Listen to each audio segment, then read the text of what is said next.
বারাকপুরে গত মে মাসে সোনার দোকানে ডাকাতি হয়। ডাকাতিতে বাধা দিতে গিয়ে ব্যবসায়ীর ছেলে নিহত হন। আজকে দোষী সাব্যস্ত হলো।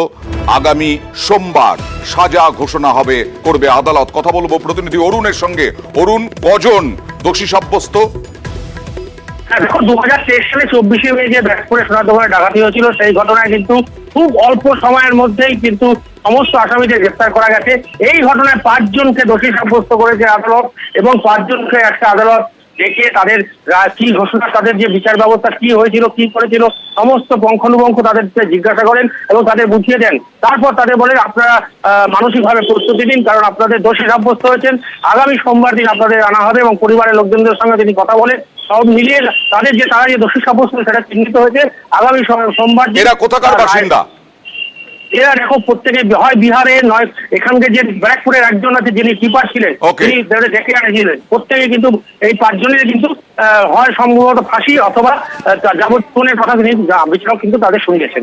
বেশ, ধন্যবাদ। মার্ডার, যার ম্যাক্সিমাম সাজা আছে ডেথ সেন্টেন্স। আমাদের সোমবার দিন সেন্টেন্স পয়েন্টে হিয়ারিং আছে। আমরা স্টেটের তরফে ম্যাক্সিমাম পানিশমেন্ট চাইব, কারণ এই কেসগুলোর মধ্যে যে সমস্ত আসামিরা ইনভলভ আছে এর আগেও কিন্তু ক্রাইম তারা মাল্টিপল করেছে। একজন আসামি আমরা বিহার গভর্নমেন্ট আমাদেরকে ডেটা ঠিকমতো দিচ্ছে না। আমরা চাইছি, অদ্ভুত ঘটনা যে সে একজন ঐতিহাসিক ভদ্রমহিলা, তিনি ইতিহাসবিদ ছিলেন, তাকে খুন করে তার মার্ডার কেসে যাবজ্জীবন কাটানোর পর বেরিয়ে আবার এই মার্ডারটা করেছেন। অর্থাৎ এদের ক্ষেত্রে আমরা হিনিয়াসতম হিনিয়াসের অফেন্স পানিশমেন্টের জন্য প্রেয়ার করব।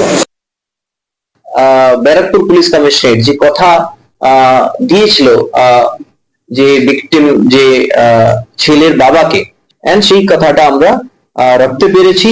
And thanks to mister Bibhas Chatterjee, উনি যেটা আছে এই সব এভিডেন্স গুলো, পার্টিকুলারলি ডিজিটাল এভিডেন্স গুলো কোর্টকে এটা আশ্বস্ত করার জন্য कि कोई एविडेंस संगे कोनोभाবে छेड़छाड़ হয়নি।